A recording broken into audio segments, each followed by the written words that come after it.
tonight to the Press Monkey Radio Show, where truth, activism, and bananas is our goal.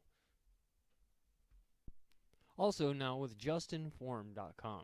Justinform, for responsible activism and journalism, please join us at justinform.com. When you're tired of your data being stolen, manipulated, sold, justinform.com.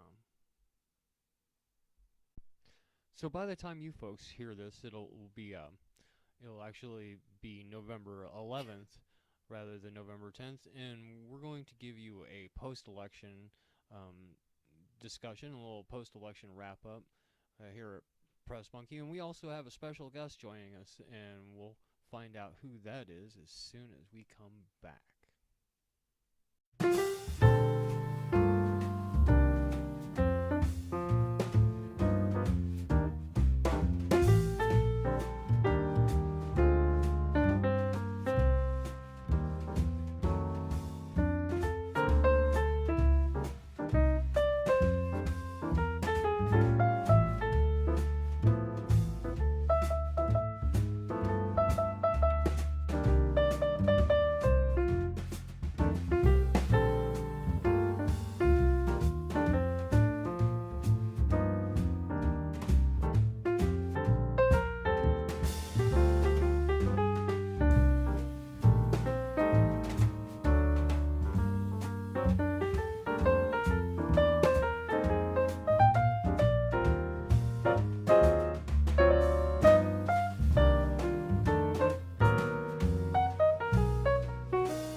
And we're back with the Press Monkey Radio Show. Please join us at pressmonkeymedia.com. Also, join us at justinform.com. And come check out our Facebook page, both Press Monkey Media and Press Monkey Independent Media, where truth, activism, and bananas is our goal. Again, we can't actually bring you folks any bananas. I want to remind you that that's not something that we can do. The bananas are metaphorical bananas, and the potassium that we're trying to bring you is the potassium of truth. So bear that in mind. And as I mentioned before, we've got a very special guest. A full disclosure about this guest: I know this guest very, very well. This guest is actually my original editor here on Press Monkey Media. Also, she's my significant other, the mother of my children, and the love of my life. Frankly, I'm not the truth bringer that I am without her. She's also a strong truth bringer, keeps me honest about my truth bringing, and I'm so pleased to bring her on the show today. And when you get a chance here, I like everybody to take a moment and remember we're going to try to introduce many segments with Izzy. Izzy Izzy's last name is Wright. We're going to call her she was the right woman for me. I had to wait for the right woman. And she's the right person for this particular segment as well. Her name isn't Michelle yet, though she's been with me for 7 years now and has given me 2 wonderful and very intelligent, very creative and inspiring young boys. And so I'm very happy to finally have her on the show because she's really been a big supporter of the show. She's helped me with my website a lot. She's been my editor and really my confidant behind everything that Press Monkey has done and is about. So I couldn't be happier to introduce you all to Izzy. I'm not sure if she's going to be going by Izzy Wright or Izzy Michelli.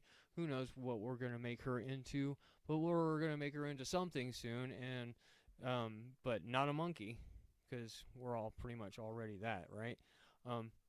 So here on the Press Monkey radio show, we're going to bring you some truth, activism, and bananas, and we're going to do a post-election breakdown, and Izzy and I are going to sit and discuss some of this stuff. So please give everybody a little hand to Izzy and welcome her to the show. Welcome to the show, Izzy. This has been a long time coming. Thank you for finally joining me, and thank you for dinner. It was delicious. It's good to be here finally. We recently had midterm elections. Everybody knows. I guess we're going to talk a little bit about what the results were. That's right. And the results are in. I guess the Democrats retook the House of Representatives as was predicted, but it was less of a blue wave as they had predicted, and more of a kind of a squirt gun against oncoming elephant. What do you think about that? I've got weird elephant and squirt gun imagery in my head now, but the Democrats did take back the House. They do not have control of the Senate here in Colorado.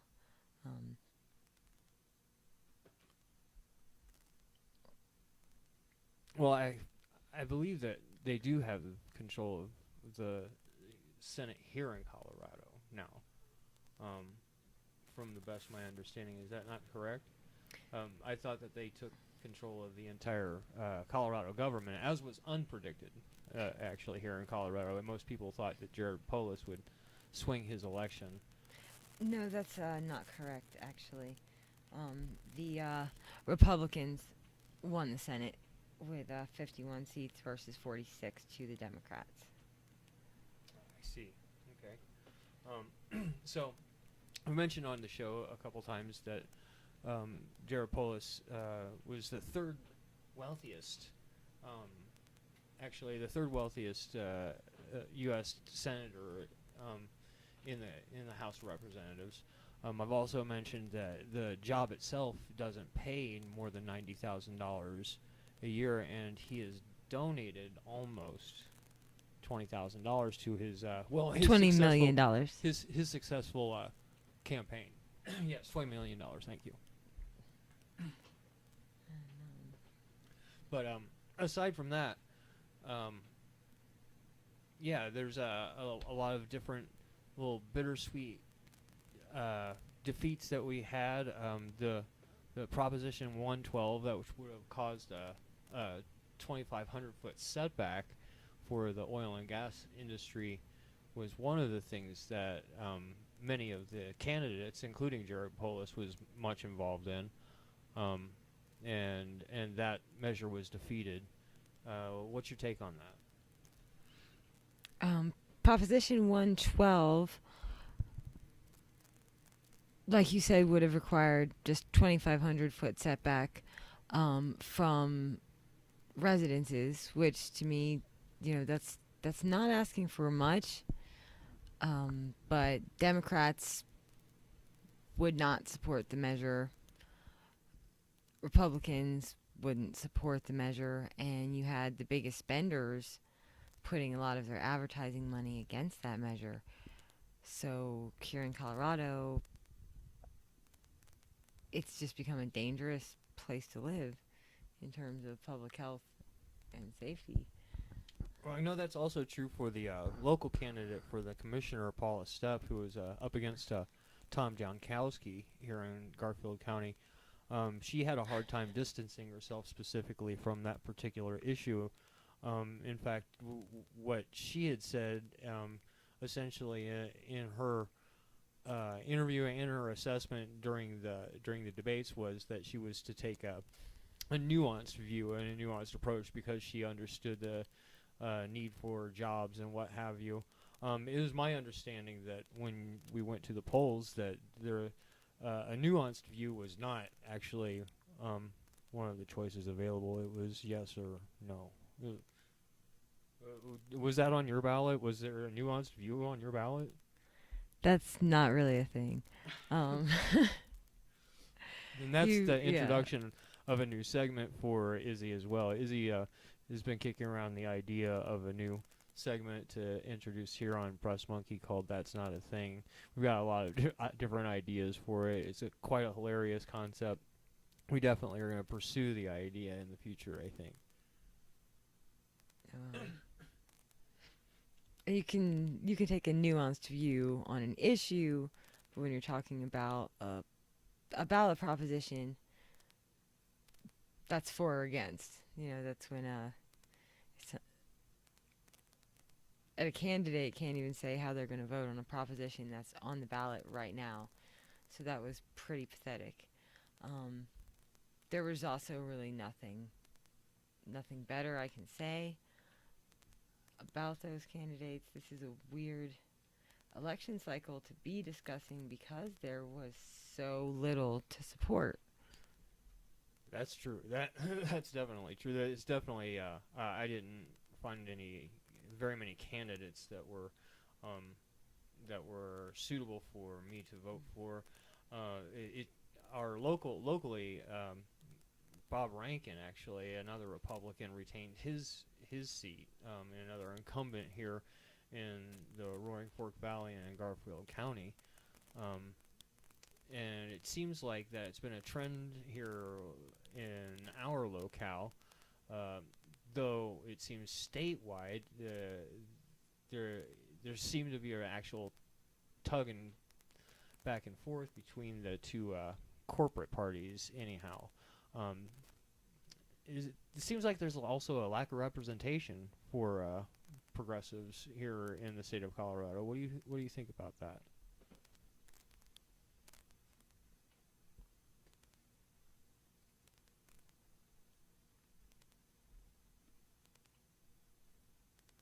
Shoot, I lost my train of thought too.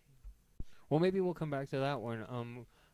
More importantly, besides the Proposition 112, I believe that 111, which was a very important proposition, the one talking about limiting the percentage rate for payday lenders and things like that here in Colorado, that actually passed. What's your take on that?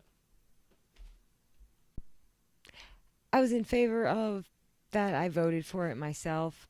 I do think that it doesn't go far enough in limiting those kind of predatory lending agencies, but they've put very similar restrictions in effect in other locales around the country, and putting some kind of limit on how much they can squeeze out of people, deliberately giving loans to people when they desperately need extra money and are in a situation where they're very likely to have difficulty paying it back. And then there being no limit on how much they can charge people was crazy. So you think payday lenders target poor people? I know that they do.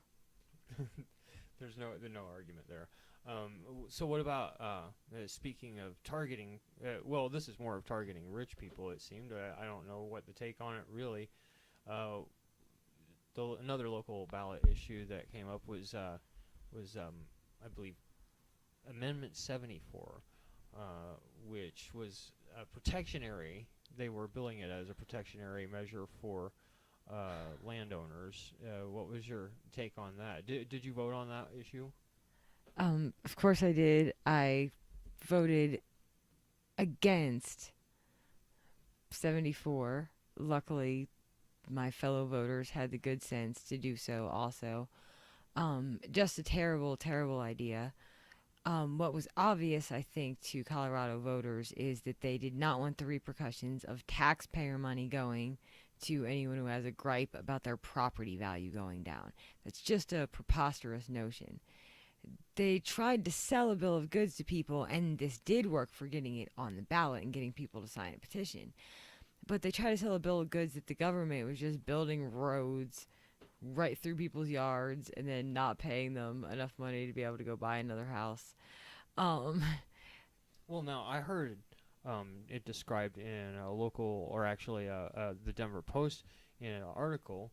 I heard it described as the measure was actually something that was actually a trick for the Colorado people. The Colorado people, in fact, support property rights, is what the article was trying to suggest. Now, my take on that is kind of that most people here in the state of Colorado are not, in fact, property owners. Most of us are renters, and we are less sympathetic to that point of view and position than the real estate economy, the real estate banks, and especially private property owners would have you believe. well, they were trying to have people think that property owner and homeowner were the same thing. And there are a lot of people here who are homeowners or aspiring homeowners. It didn't work. I think people realized that this did not apply to most of them. Um, it was kind of a scary measure if it did pass because it looked like it was about, property owners' greed on the one hand and taxpayers not wanting to get exploited on the other. But they were really using this to scare people against any regulation against harmful business practices. What do you suppose is the difference between a property owner and like a private property owner and a personal property owner? Is there a difference? Um, Technically, the terminology there isn't clear, but there is a difference in the type of property owner that we're talking about. People who own property for their own use, people who own property for business use, and people who own property to own property and make a profit off that are three completely different categories, I think. And the legislation in our state that applies to them is very different. And they often want to lump people who are worried about their interests in owning their own homes with things that are really meant for the industry or banks or real estate companies or wealthy individuals who own large amounts of property that they turn a profit off of when other people need it rather than for their own. Even business use is a separate third category, that I think small business owners don't understand sometimes. And in this case, they did. People saw that, no, this isn't for us. It seemed to me This is for the energy industry. it seemed to me that 74 was setting itself up, or setting property owners up in general to try to capitalize off of a presumed land value, like the presumed land value that they might get if they decided to maybe lease their land to, say, an oil and gas industry, that they don't have the same required setbacks now for. I also think it may be another case here of that is rich people's problem. Remember the whole inheritance issue that they tried to make a big deal about? But voters were lukewarm one way or the other because only people inheriting extremely large amounts of money were impacted by those rules anyway. And again, if you're trying to make sure that you can buy a home for your family, this doesn't impact you. Them trying to make sure that nothing negatively impacts their property values only makes it harder for those of us not only wanting to rent a home, but buy a home or start a small business. So, the people of Colorado, for whatever reason, were looking out for their own interests and saw through this one. So, Izzy, I noticed that you actually have a little bit more of a in-depth analysis of the Colorado elections, especially in the House of Representatives and state legislature. Can you highlight some of what might be being overlooked? Um, I don't know about overlooked. I can give you a basic summary because I pretty much looked at the official statistics and haven't analyzed it too deeply yet. But I did notice that, like you said, it wasn't really any kind of a blue wave, wasn't any kind of a red storm, or any of those other kind of goofball slang bullshit things the establishment cheerleaders were talking about. It. Such language. Just kidding, of course. And we here on Press Monkey, of course, truth activism and bananas sometimes requires the truth requires coarse language on occasion. So we're fully supportive of that. Of course, I'm joking. Continue, please continue. I'm sorry. Um, but it was a pretty. I noticed that the slight majority held right now by the Democrats in the House is similar percentage-wise to the slight majority the GOP is holding in the Senate. Has Jared Polis's exit of the U.S. Senate or U.S. House of Representatives affected that margin much, do you think? I think that that's quite possible, actually. We're talking they lost 2 seats, um, needed to gain 2. So that's a net 4 loss. So I don't think his seat was a huge turning point in that because they really kind of bombed in their Senate campaigns overall. In Polis's district, I do think it lost them one of those. But again, they still lost 2 when they needed to gain 2. Well, how about Alexandria Ocasio Cortez, who became the actually youngest woman I hear to have entered the U.S. Senate. What do you think about that? Do you think that helps the Democrats be able to set any policy or any tone of policy with the Republicans in the Senate or the president? I don't think it matters. And let me elaborate on why I'm saying that. I don't think that they have any desire to work on any of the kind of policies that she would want to push. Her individual platform, getting elected to her seat in her district, and the Democratic Party's will to do things don't match up. I think the current nauseating tone of Nancy Pelosi wanting to buddy up and work with Donald Trump and the GOP is more indicative of what we can expect in policy.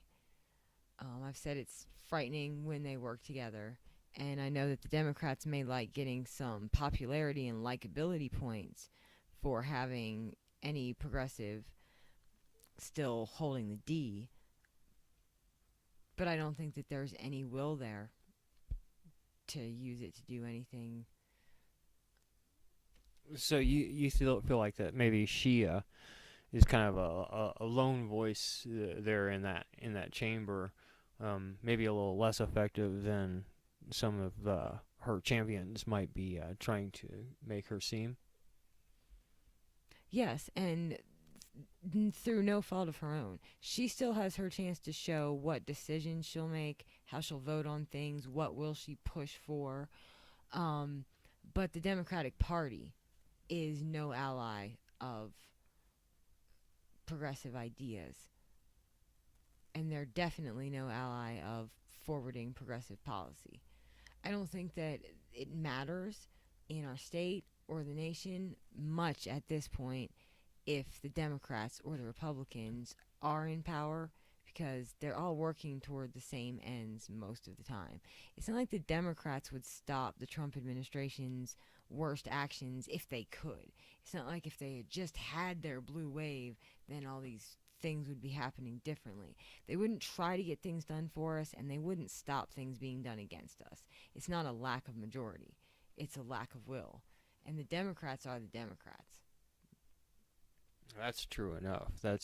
They all seem to be working a lot of times in tandem with Donald Trump. In fact, Donald Trump seems really all too willing to reach out to people like Nancy Pelosi after her uh, after her reelection. They all seem a little too willing to work together for people who are supposed to be in opposition to one another. How do you think this kind of bodes for the supposed Russiagate conflation that's been happening? The Russiagate, I don't know what else to call it, but except for that, I've heard a couple different people, including Jill Stein and Ron Placone, call it the new neo-McCarthyism movement. What's your take on that? What do you think that this all bodes for? That do you think that they'll be able to press that issue any more effectively with having the U.S. House? I want to say no, but if I'm totally honest with myself, I really want it to be true that enough is enough with this. I do think that it's finally becoming just less and less possible for the American people to swallow this weakly woven paranoid narrative.